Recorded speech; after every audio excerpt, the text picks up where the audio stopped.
নমস্কার বন্ধুরা, রিনাস কিচেনে আপনাদের সবাইকে স্বাগত। আজ আমি আপনাদের সঙ্গে শেয়ার করব নিরামিষ পটলের তেল ঝাল।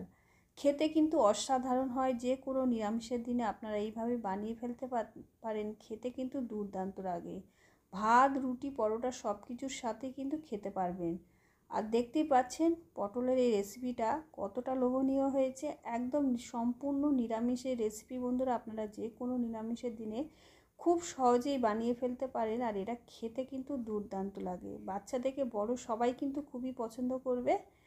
আর বন্ধুরা, ভিডিওটা ভালো লাগলে অবশ্যই একটা লাইক করবেন আর চ্যানেলটা সাবস্ক্রাইব করে পাশে থাকবেন। আর নিরামিষ পটলের এই রকম একটা রেসিপি অবশ্যই বাড়িতে তৈরি করে খাবেন। আমি আশা রাখছি আপনাদের ভীষণই ভালো লাগবে। অসাধারণ খেতে হয়। এখন বাজারে কিন্তু প্রচুর পরিমাণে পটল পাওয়া যায়, তাই এইভাবে একবার নিরামিষ পটল অবশ্যই রান্না করে দেখবেন। তার জন্য আমি নিয়েছি 500 গ্রাম পটল। পটলগুলো একটু বড় সাইজের নেবেন, তাতে রেসিপিটা খুবই সুন্দর হবে। আর চেষ্টা করবেন পটলগুলো যেন ভিতর থেকেও পুরু হয়, পাকা পটল যাতে না হয়। আর পটলগুলোকে কিভাবে আমি ছাড়িয়ে নিচ্ছি দেখুন। পটলগুলো অবশ্যই একটু কচি দেখে নেবেন, তাতে রেসিপিটা খেতে কিন্তু দারুণ লাগবে। আর পাকা হলে ভিতরে শক্ত দানা থাকলে কিন্তু রেসিপিটা খেতে অতটাও ভালো লাগবে না। আর সম্পূর্ণ ভিডিওটা দেখবেন, স্কিপ করবেন না। আমি কোথায় কি মশলা কিভাবে অ্যাড করছি, যদি স্কিপ করে যান তাহলে কিন্তু রেসিপিটা অতটাও খেতে ভালো লাগবে না। দেখুন পটলটাকে খানিকটা খোসা রেখে আমি ছাড়িয়ে নিচ্ছি। এইভাবে অল্প অল্প খোসা রেখে ছাড়িয়ে নেবেন, সম্পূর্ণ খোসা কিন্তু ছাড়াবেন না, তাতে রেসিপিটা খুব একটা ভালো তৈরি হবে না। এইভাবে অল্প অল্প করে খোসা রেখে দিলে রেসিপিটা কিন্তু দারুণ তৈরি হবে। আর খেতে বন্ধুরা অসাধারণ হয় নিরামিষ এই পটলের রেসিপি। অবশ্যই একবার বাড়িতে বানিয়ে দেখবেন। পটলের খোসাগুলো আমি ছাড়িয়ে নিয়েছি। সমস্ত পটলগুলো কিন্তু এইভাবেই ছাড়িয়ে নিতে হবে। আর পটলের দু মুখ একটু করে কেটে বাদ দিচ্ছি। দেখতেই পাচ্ছেন অল্প অল্প কিন্তু খোসা রেখেছি। এইভাবে খোসা রেখে ছাড়িয়ে নিতে হবে। এবারে পটলগুলো খোসা ছাড়িয়ে আমি সমস্ত কিছু কিন্তু আগে থেকেই ধুয়ে নিয়েছি পরিষ্কার করে। এবারে একটা ছুরি দিয়ে দেখুন, যেখানে যেখানে আমি খোসাগুলো ছাড়িয়ে নিয়েছিলাম পটলের যেই অংশতে, সেই অংশতে একটু করে কাট লাগিয়ে নিচ্ছি। এইভাবে কাট অবশ্যই লাগিয়ে নেবেন। এইভাবে কেটে নিলে কি হবে, হালকা হালকা করে যে মশলাগুলো আমি ব্যবহার করব সেগুলো কিন্তু সম্পূর্ণ এই পটলের ভিতরে যাবে। আর পটলটা কিন্তু খেতে খুবই টেস্টি হবে। অবশ্যই এইভাবে একটু কেটে কেটে দেবেন, তাতে দারুণ হবে রেসিপিটা। সমস্ত পটলগুলোই কিন্তু আমি এই একইভাবে কেটে নেব। দেখুন সমস্ত পটলগুলো আমার রেডি হয়ে গেছে। চলে এসেছি ওভেনে, বসিয়ে দিয়েছি কড়াই আর দিয়ে দিচ্ছি প্রয়োজন মতন সর্ষের তেল। তেলটা একটু বেশি লাগবে, তাই একটু বেশি পরিমাণে দিয়েছি। আপনারা যেমন তেল খেতে পছন্দ করেন সেইভাবে কম বেশি করে নিতে পারেন। এবারে যে পটলগুলো কেটে রেখেছিলাম সেগুলো এর মধ্যে দিয়ে দিলাম। পটলগুলো দিয়ে এর মধ্যে কিন্তু অল্প পরিমাণে লবণ আর হলুদ আমি দিয়ে দেবো। দিয়ে পটলগুলো লালচে রং ধরিয়ে একটু সময় নিয়ে খুব ভালো করে কিন্তু ভেজে নিতে হবে। সমস্ত পটলগুলো কিন্তু একসঙ্গেই ভেজে নেবো, দেখতেই পাচ্ছেন। এইভাবে নাড়াচাড়া করতে করতে পটলগুলো কিন্তু আস্তে আস্তে খুব সুন্দরভাবে ভাজা হয়ে যাবে। আর দেখতেই পাচ্ছেন আস্তে আস্তে লালচে রং ধরছে। একটু সময় নিয়ে লো ফ্লেমে, প্রথমে হাই ফ্লেমে কিছুক্ষণ নাড়াচাড়া করে নেবেন যাতে পটলগুলো খুব ভালো মতন গরম হয়ে যায়। তারপরে গ্যাসের ফ্লেমটা লোয়ে রেখে এইভাবে ভালো করে উল্টিয়ে পাল্টিয়ে চতুর্দিক লাল লাল করে কিন্তু ভেজে নিতে হবে। অবশ্যই পটলটাকে খুব সুন্দর করে ভাজতে হবে। প্রয়োজনে ঢাকা চাপা দিয়ে ভেজে নেবেন। আমি ঢাকা চাপা দিয়ে ভেজে নিয়েছিলাম, তবে ঢাকা দিয়ে খুব বেশি সময় রাখবেন না। অল্প সময়ের পরে পরে ঢাকনাটাকে খুলে নাড়াচাড়া করবেন, তাতে পটলটা সুন্দরভাবে ভাজা হবে। দেখুন পটলগুলো কিন্তু খুব ভালো করে ভাজা হয়ে গেছে। দেখতেই পাচ্ছেন কালারটা একদম চেঞ্জ হয়ে গেছে।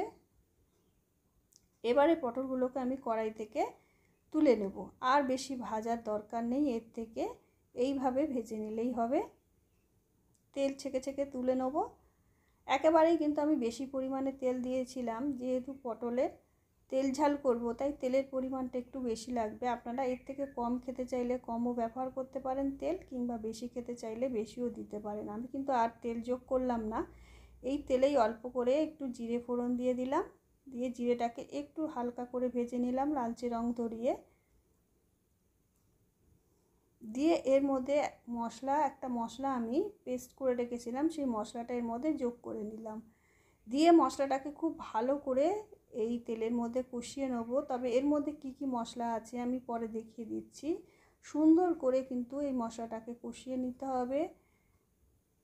দেখতেই পাচ্ছেন এই মশলাটা দেওয়ার জন্য কিন্তু অসাধারণ লাগবে এই নিরামিষ পটলের রেসিপি, দুর্দান্ত হবে খেতে।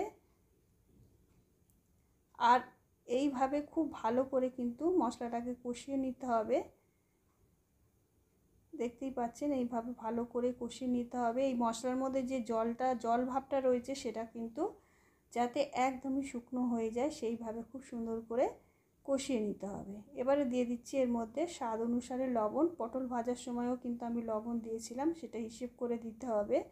আর দিয়ে দিলাম 1 চামচ মতন চিনি। যেহেতু নিরামিষ রেসিপি চিনিটা অবশ্যই দেবেন। চিনি দিলে কিন্তু এর টেস্টটা দারুণ লাগবে, দারুণ বেড়ে যাবে টেস্টটা। নিরামিষ রেসিপি একটু মিষ্টি মিষ্টি খেতেই কিন্তু বেশি ভালো লাগে। আর যারা মিষ্টি পছন্দ করেন না তারা মিষ্টিটা বাদ দিতে পারেন, মিষ্টি ছাড়াও কিন্তু খেতে দারুণ লাগবে। আর দেখুন এইভাবে একটু সময় নিয়ে মশলাটাকে খুব ভালো করে কষিয়ে নিতে হবে। এইভাবে কিছুক্ষণ ভালো করে কষিয়ে নিয়ে যে পটলগুলো আমি আগে থেকেই ভেজে রেখেছিলাম সেগুলো এর মধ্যে দিয়ে দেব। দিয়ে আবারও খুব ভালো করে কিন্তু আমাদের কষিয়ে নিতে হবে। অবশ্যই ভালো করে কষিয়ে নিতে হবে। লো ফ্লেমে কষাবেন, খেয়াল রাখবেন যাতে পুড়ে না যায়। দেখুন পটলের মধ্যে যে জলটা ছিল সেটা কিন্তু একদমই শুকিয়ে গেছে কষাতে কষাতে। এবারে যখন এইভাবে কষাতে কষাতে দেখবেন জল শুকনো হয়ে এই মশলা থেকে তেল ছাড়তে শুরু করেছে, তখন কিন্তু জানবেন কষানোটা পুরোপুরি ভালোভাবে হয়ে গেছে।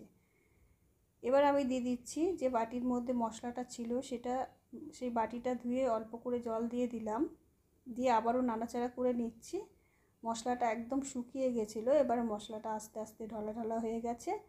এবারে যে মিক্সিতে আমি মশলাটা পেস্ট করেছিলাম সেই মিক্সির জার ধুয়ে জলটাও দিয়ে দিলাম। দিয়ে আবারও খুব ভালো করে সব কিছু একসাথে কষিয়ে নিতে হবে। যে কোনো রেসিপি বন্ধুরা যত কষিয়ে কষিয়ে রান্না করবেন তার টেস্ট কিন্তু দুর্দান্ত লাগে খেতে। পুরোপুরি ভালো মতন কষানো হয়ে গেছে পটলগুলোকে। দেখুন মশলার মধ্যে আমি ভালো করে কষিয়ে নিয়েছি। এইবারে কিন্তু জল যোগ করে দেবো প্রয়োজন মতন, তবে গরম জল যোগ করবেন। ঠান্ডা জল দিলে কিন্তু টেস্টটা খারাপ হয়ে যাবে। অবশ্যই গরম জল দেবেন। গরম জল দিলে খুব তাড়াতাড়ি রেসিপিটা হয়ে যাবে আর বেশি সময়ও লাগবে না, আর এর টেস্টটা কিন্তু খুব সুন্দর আসবে। এবার ঢাকা দিয়ে 4 মিনিট রান্না করে নেব। 4 মিনিট লো ফ্লেমে রেখে দিয়েছি। আর এদিকে দেখুন কি কি মশলা আমি এতে যোগ করেছিলাম। একটা মিডিয়াম সাইজের টমেটো, 1 ইঞ্চি থেকে একটু কম আদা, 2 চামচ মতন সাদা সর্ষে। আমি খুব ভালো করে কিন্তু সর্ষেটাকে ধুয়ে নিয়েছি আর অল্প করে জল দিয়ে এটাকে খুব সুন্দর একটা মিহি পেস্ট তৈরি করে নিতে হবে। সর্ষেটা অবশ্যই একটু চেষ্টা করবেন ভালো করে ধুয়ে নিতে, সর্ষের মধ্যে অনেক সময় কাঁকড় থাকে।